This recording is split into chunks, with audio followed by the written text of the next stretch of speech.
Muy buenos días, amados hermanos y hermanas.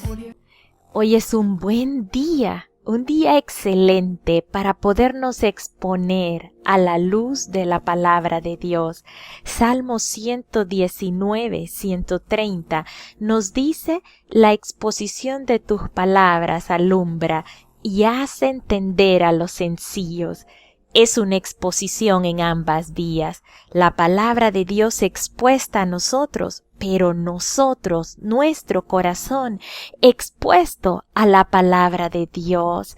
Es necesario que puedan deshacerse cualquier barrera que nos impida exponernos a la palabra de Dios. Nosotros debemos disponernos, debemos apartar tiempo y debemos poner toda nuestra atención a lo que su palabra nos está hablando. Recordemos que su palabra es alimento, que su palabra es sustento, su palabra es medicina. Así que estamos dispuestos a que el Señor nos hable a través de Éxodo 4. En Éxodo 4 sucede que Moisés ha sido llamado. Moisés, después de haber pasado 40 años en el palacio del faraón, siendo el hijo de la hija del faraón, y habiendo sido entrenado en todo conocimiento académico, ahora ha pasado 40 años en el desierto, huyendo allí en un lugar llamado Madián. En este lugar Moisés aprendió sobre la vida en el desierto, aprendió a ser pastor de ovejas, se deshizo de la investidura de ser el hijo de la hija del faraón, alguien importante en Egipto, y se vistió de esas vestiduras de ser un pastor, ya lejos de orgullo, lejos de poder terrenal, lejos de lo que había sido una estructura mental que lo dominaba, en la que quizás él por impulso podía cometer atrocidades, como lo hizo quitándole la vida a un egipcio que estaba lastimando a un hebreo, tomando en sus manos justicia. Moisés había pasado un proceso necesario, en el que él se había dado cuenta de su debilidad, en el que se había despojado de él mismo. Y aquí está, en esa condición, habiendo sido quebrantado, habiendo reconocido que él en realidad no era nadie, habiendo reconocido su debilidad, es que ahora el Señor puede trabajar con él.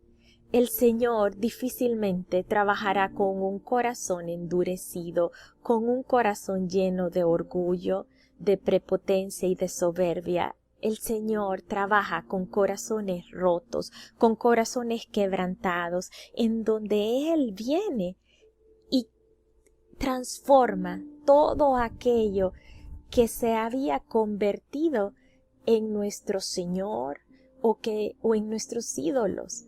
Muchas de las cosas terrenales, muchos de los anhelos, muchos de nuestros temores vienen a ocupar el lugar que solo el trono de Dios debe de ocupar en nuestro corazón.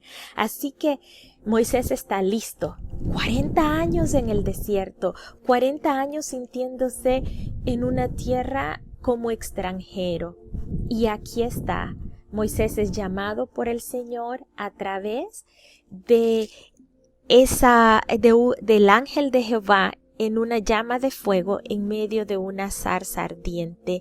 Este fue ese lugar de encuentro que el Señor tuvo con Moisés, y el lugar de propósito también, porque aquí es donde Él le habla y le dice: he aquí, tú debes de ir y te enviaré a Faraón para que saques de Egipto a mi pueblo, a los hijos de Israel. Y aquí vemos cómo el corazón de Moisés había sido transformado. Esto está en Éxodo 3:12, en donde el mismo Moisés le dice, pero ¿quién soy yo? ¿Quién soy yo? Ahora él está reconociendo su debilidad. Ahora él está reconociendo su carencia. Y es aquí lo hermoso y poderoso, porque el Señor responde, ve, porque yo estaré contigo. Así que no importa qué tan incapaces nos sintamos nosotros. Porque es cierto, nosotros sin el Señor no somos nada. Nosotros sin el Señor no somos nadie. Pero con el Señor todo lo podemos en Él. Todo lo podemos en Él de acuerdo a su voluntad, por supuesto, y no a la nuestra. Y el Señor le dice, ve porque yo estaré contigo. Y tendrás una señal, vas a venir a este mismo lugar, al monte de Horeb, que es el mismo monte Sinaí, y me vas a servir sobre este monte, y vas a venir con todo ese pueblo. Así que había una promesa a corto plazo dada a Moisés, sobre la que él podía tener esperanza y hacer lo que el Señor le estaba enviando a hacer. Así que ante esa objeción de Moisés de decir ¿quién soy yo?, el Señor le responde, no importa quién eres tú, importa que yo voy a estar contigo. Y el Señor nos dice a nosotros que va a estar con nosotros todos los días hasta el fin, todos los días hasta el fin. Así que no tiene nada que ver con nosotros, tiene que ver con quién está con nosotros y en nosotros. Y luego Moisés le da otra objeción ante este llamado y le dice, pero y si me preguntan cuál es tu nombre, ¿qué les responderé? Moisés le estaba diciendo, pero yo no sé cómo te llamas, ¿qué les voy a decir a ellos? ¿Quién eres? Y el Señor le dice, diles, yo soy el que soy. Allí el Señor se estaba presentando como el único, como el verdadero, como el que fuera de Él no hay nada, como el siempre existente. Yo soy un eterno presente, alguien en quien no hay variación. Y si queremos conocer este nombre en mayor extensión, miremoslo cómo el Señor se presenta en Isaías 45:5 ante un rey que era gentil. Este rey era el rey Ciro, un rey de Medo Perso que había tomado el imperio babilónico y asirio. Este rey no era un rey que temía a Dios, pero fue un rey que tuvo un corazón para escuchar la voluntad de Dios e hizo mucho bien al pueblo de Israel. Y quiero que miremos cómo el Señor se presenta ante el rey Ciro y cómo extiende este yo soy.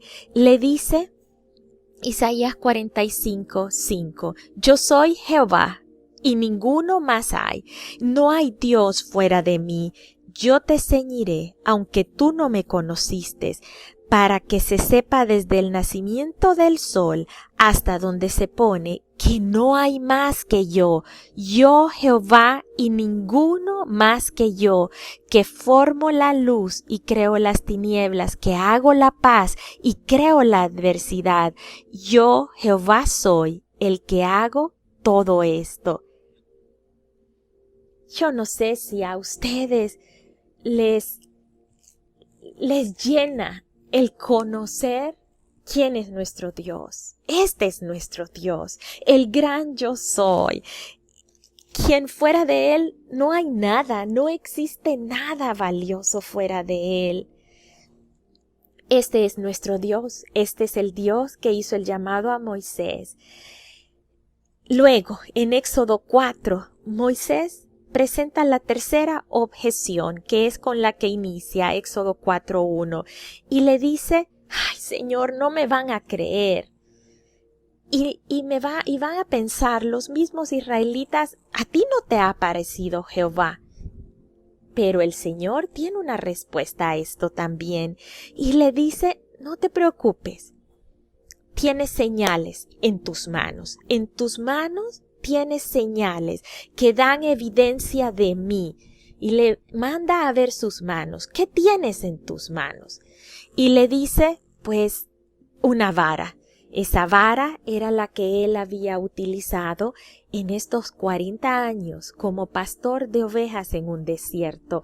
Esta vara les permitía apoyarse en el camino irregular del desierto, le permitía dirigir al rebaño, a las ovejas, le permitía salvar a las ovejas si caían en algún agujero, si estaban en algún peligro, le permitía también defenderse de serpientes o de animales que quisieran venir a atacarle. Así que la vara en manos de Moisés era un instrumento, y el Señor le quería decir: mira, yo pongo instrumento en tus manos, yo hago de ti un instrumento para mí. Y le dice: echa esa vara en tierra. La echó en tierra, se hizo una culebra. Moisés huía de ella. Debió haber sido una culebra muy distinta a la que Moisés estaba acostumbrado a ver en el desierto. Ha de haber sido una culebra terrorífica. Pero el Señor le dice: extiende ahora tu mano y tómala por la cola. Extendió su mano, la tomó y se volvió vara en su mano. Y el Señor le dice: por esto van a creer que yo te he aparecido, que yo, el Dios de Abraham, de Isaac y de Jacob, estoy delante de ti. Y le dio otra señal más, y le dijo: mete ahora tu mano en tu seno. La metió en el seno, la sacó, y la mano estaba leprosa como la nieve. Y luego le dijo: vuélvela a meter. La volvió a meter, la sacó, y ahora estaba sana totalmente. El Señor le estaba dando dos señales precisas a Moisés. Una, que él iba a ser instrumento suyo, que él como instrumento suyo iba a poder mostrar frutos que dieran evidencia que Dios estaba en él. ¿Cuántos de nosotros sabemos que todo árbol se conoce por sus frutos? ¿Y saben qué? El Señor es esa vid, el Señor es ese tronco, el Señor es ese árbol. Nosotros somos ramas en esa vid. Nosotros somos esos pámpanos en la vid, que solo somos ese cauce o ese canal para dar frutos que dan evidencia del tipo de árbol al que nosotros estamos apegados. Así que de esta misma manera, Moisés, a través de esa vara, a través de lo que el Señor estaba poniendo en sus manos, iba a poder dar evidencia del Dios que dirigía su vida, del único Dios. Así que habría hecho señales por medio de esa vara, que en realidad solo señalaban a Dios, no el poder de Moisés, el poder de Dios en la vida de Moisés. Y eso debe suceder en cada uno de nosotros.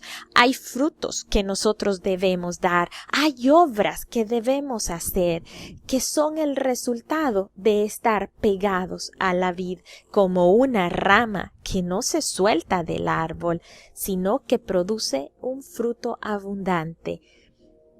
La señal número 2, el Señor le habló sobre meter su mano en el seno. ¿Qué es lo que está allí en el seno? Es el corazón. Es el corazón de cada uno de nosotros.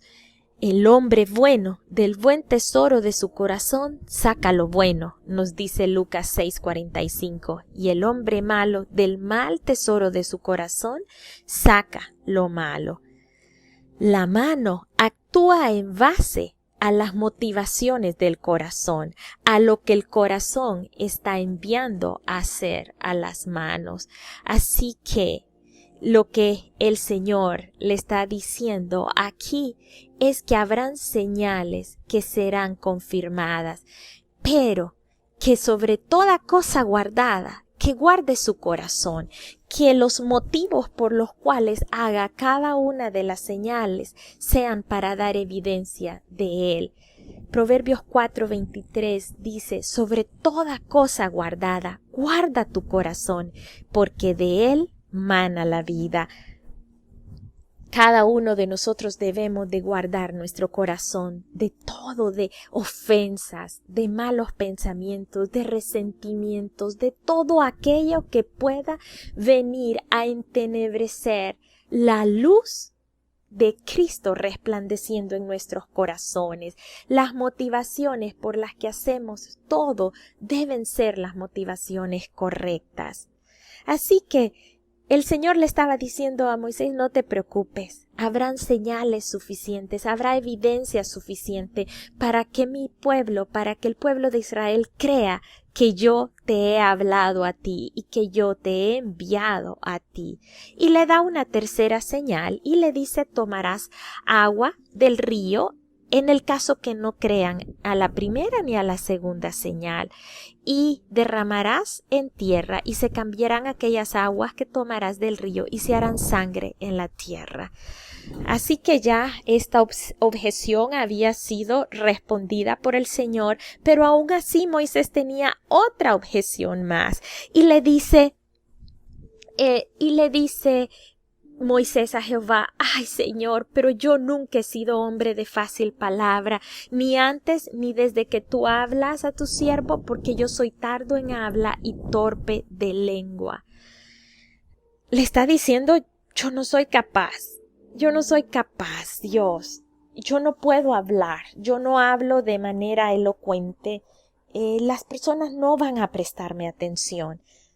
Y el Señor le dice, pero ¿quién dio la boca al hombre? ¿O quién hizo al mudo y al sordo, y al que ve y al ciego? ¿Que acaso no soy yo, Jehová? Ahora ve, pues, y yo estaré con tu boca, y te enseñaré lo que has de hablar. El Señor tiene una respuesta a cada una de nuestras dudas. Cuando Él nos llama a hacer algo, el Señor mismo se involucra. Él no nos llama a hacer algo y Él se mantendrá alejado. Dios no nos pide que vayamos a donde Él no ha proporcionado los medios para ayudarnos. Él lo está comprobando aquí con Moisés y Él nos lo comprueba a nosotros cada día de nuestras vidas. Nosotros debemos ir a donde Él nos guíe, confiando que Él nos va a dar el valor, la confianza y los recursos necesarios en el momento oportuno.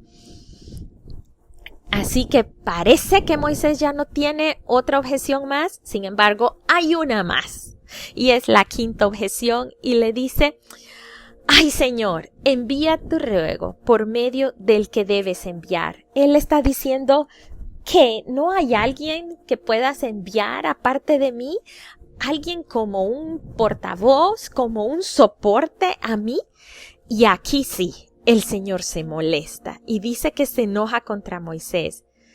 Pero igual está en este proceso Moisés de poder asimilar este llamado, de poder emprender esta travesía que no iba a ser fácil. Así que el Señor se muestra condescendiente hasta cierto punto con Moisés y muestra su voluntad permisiva y le dice, está bien.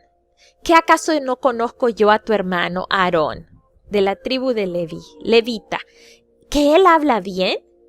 He aquí, él saldrá a recibirte y al verte se alegrará en su corazón. Tú hablarás a él y pondrás en su boca las palabras y yo estaré con tu boca y con la suya y os enseñaré lo que hayáis de hacer. Él hablará por ti al pueblo, él te será a ti en lugar de tu boca y tú serás para él en lugar de Dios. Aquí el Señor está mostrando su condescendencia, está diciendo, está bien, voy a hacer efectiva mi voluntad permisiva a ti, te voy a permitir que uses un portavoz, no es mi idea, no es mi voluntad perfecta, pero lo vamos a hacer. Más adelante vamos a ver que cuando nosotros nos aferramos a esa voluntad permisiva de Dios, cuando nosotros estamos como insistiendo a Dios para que Él sea condescendiente con nosotros, tarde o temprano vendrá alguna consecuencia.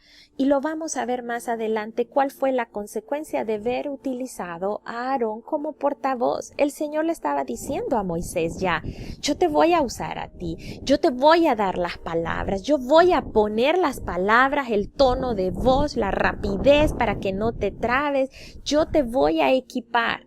Pero la incapacidad, esos sentimientos de incapacidad de Moisés lo hicieron hacer esta petición. Así que el Señor le dice que está bien.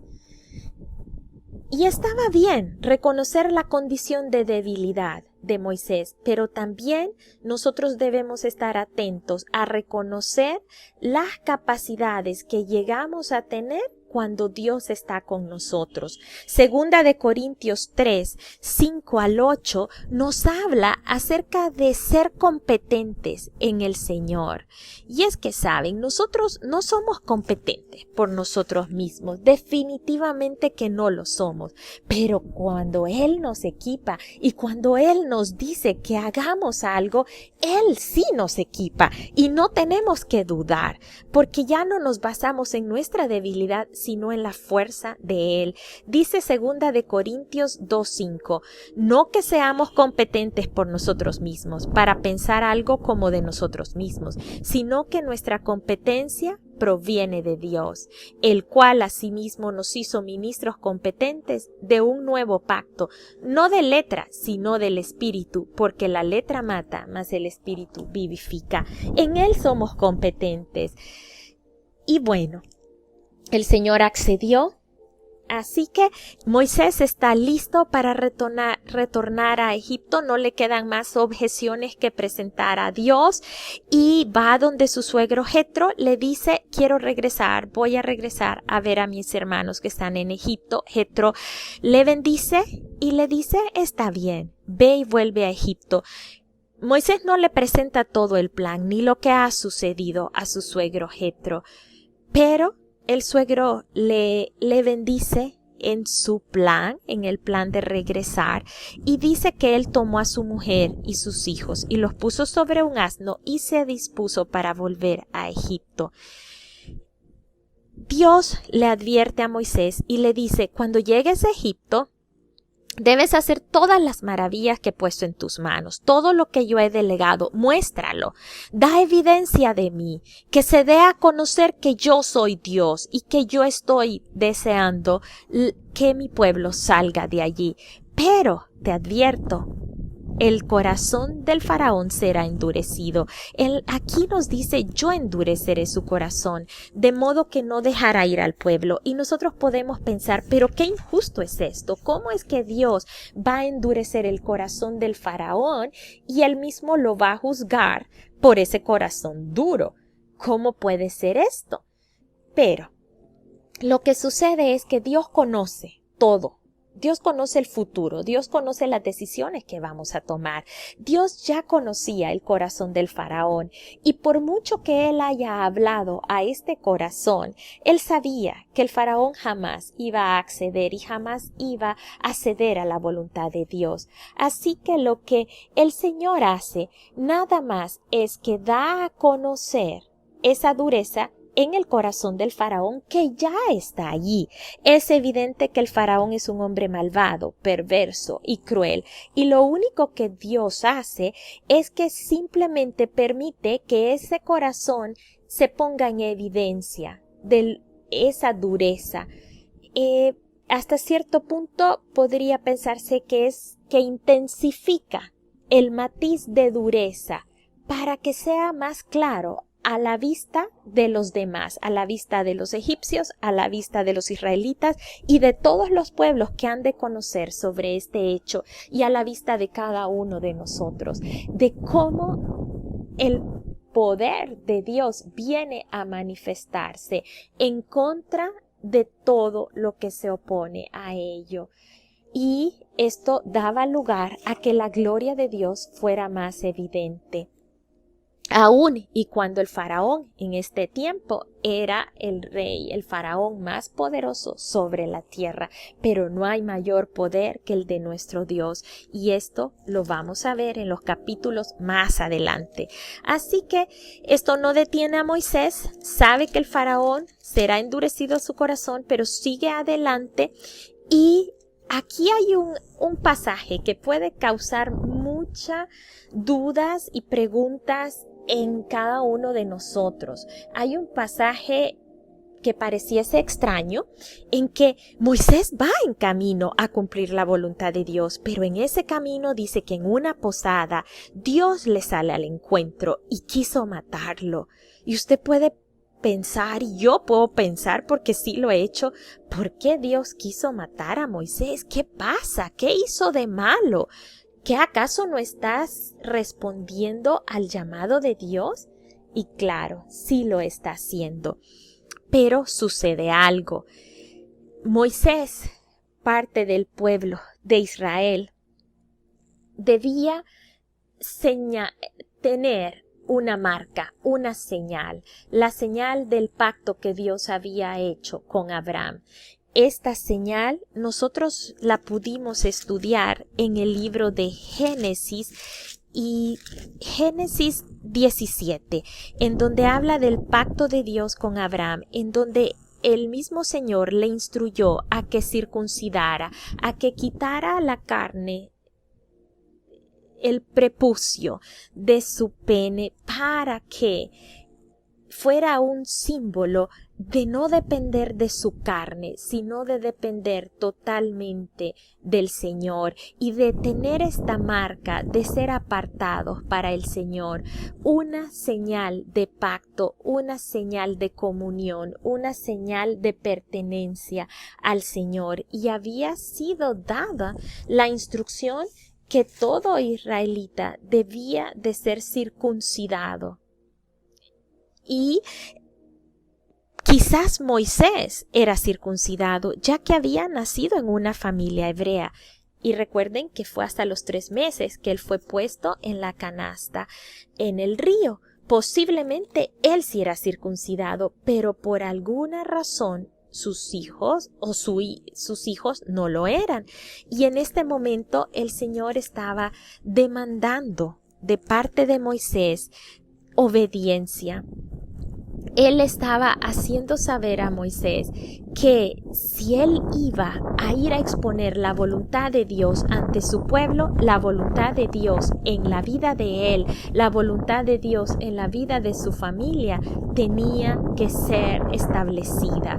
Y para poder ser establecida esta voluntad de Dios en su familia, entre su esposa, sus hijos, antes de ser el líder capaz de sacar y de liberar al pueblo de Israel de Egipto, él debía someterse totalmente a la voluntad de Dios. Quizás la circuncisión había sido un tema de discusión entre Moisés y su esposa. Tal vez ni siquiera lo habían considerado, no lo sabemos. Lo que sí sabemos es que no estaban circuncidados sus hijos y que esto trajo terror, es más, amenaza con acabar la vida de Moisés, por lo cual Séfora misma toma ese pedernal afilado y corta el prepucio de su hijo,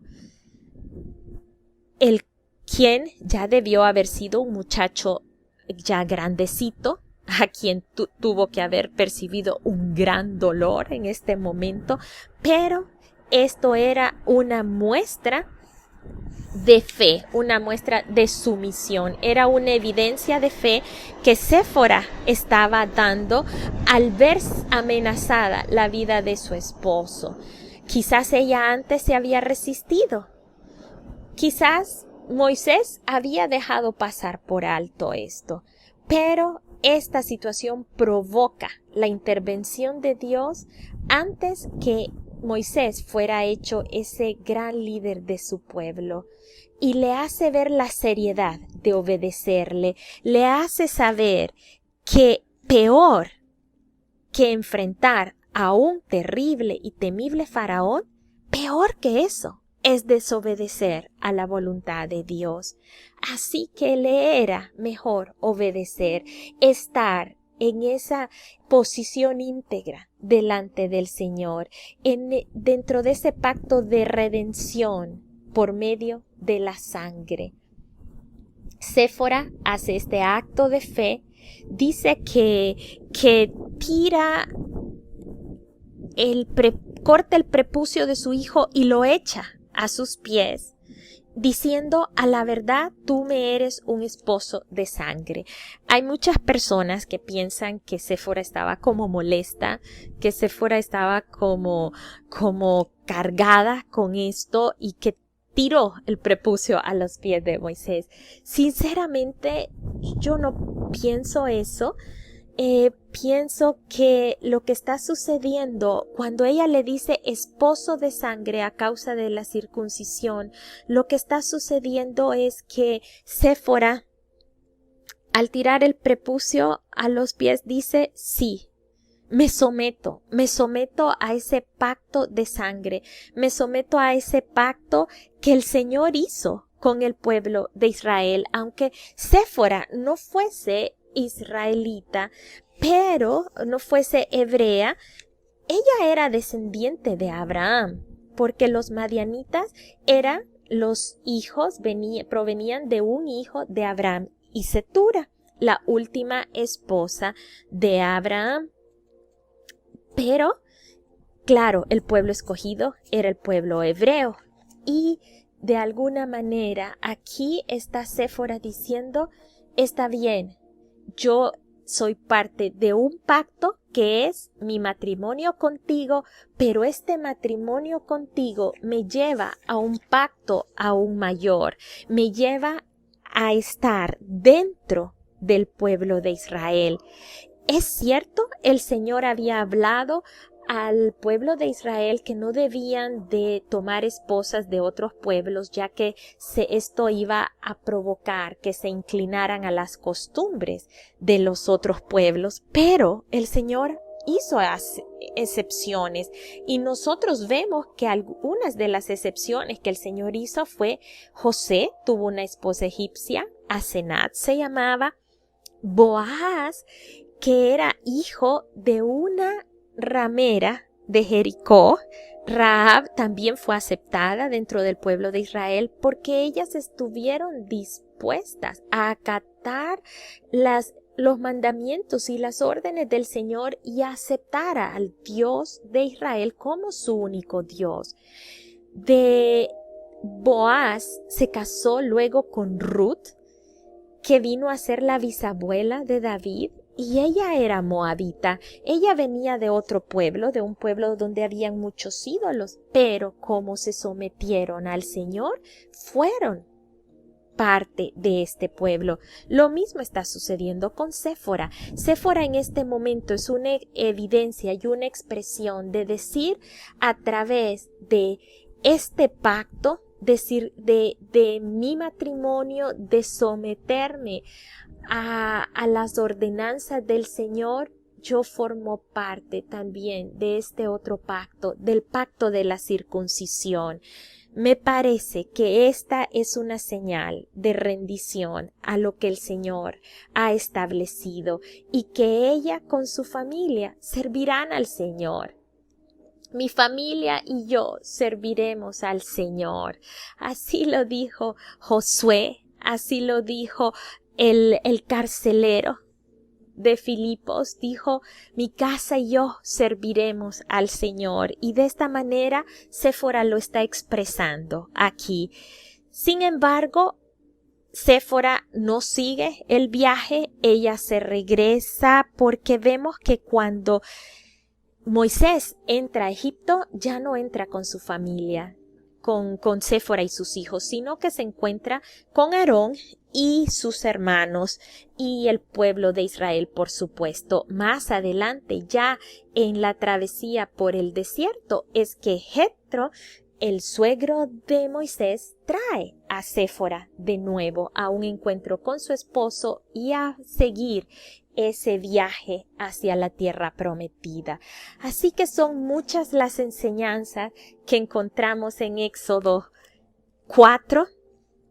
Verdaderamente el Señor nos da muchos elementos con los que podemos relacionarnos, ya sea en el guardar nuestro corazón, en expresar, en dar evidencia del Señor quien nos capacita, quien pone en nuestras manos instrumentos para mostrarlo a Él, quien hace de nosotros un instrumento para su gloria, quien hace de nosotros un instrumento útil, como lo hizo con Saulo, que dijo, este hombre me es instrumento útil a pesar de su pasado, a pesar de todo lo malo que ha hecho. Encontramos aquí también esa necesidad de saber que somos capaces y que somos competentes cuando Dios está con nosotros y que todo aquello a lo que Él nos mande, Él nos va a dar el valor, la confianza y los recursos necesarios, que somos instrumentos suyos, que debemos de ser obedientes, que debe de estar en orden nuestra familia, nuestra casa, para poder dar evidencia y para poder tomar y extender hacia mayores territorios la gloria de Dios. Son unos de los tantos temas en los que nosotros podemos profundizar en Éxodo 4. Verdaderamente el Señor nos da su palabra para que nosotros podamos tomar ejemplo y nos podamos relacionar con ella y la podamos recibir y exponer a la manera que podamos ir tomando esa forma por la cual fuimos creados a su imagen y semejanza. Que Dios les bendiga, amados hermanos y hermanas. Les amo mucho y ha sido un verdadero privilegio recorrer con cada uno Éxodo 4. Para mí ha sido un gran aprendizaje que ha traído revelación y también que me ha exhortado y me ha redarguido en mucho accionar de mi vida. Que Dios les bendiga.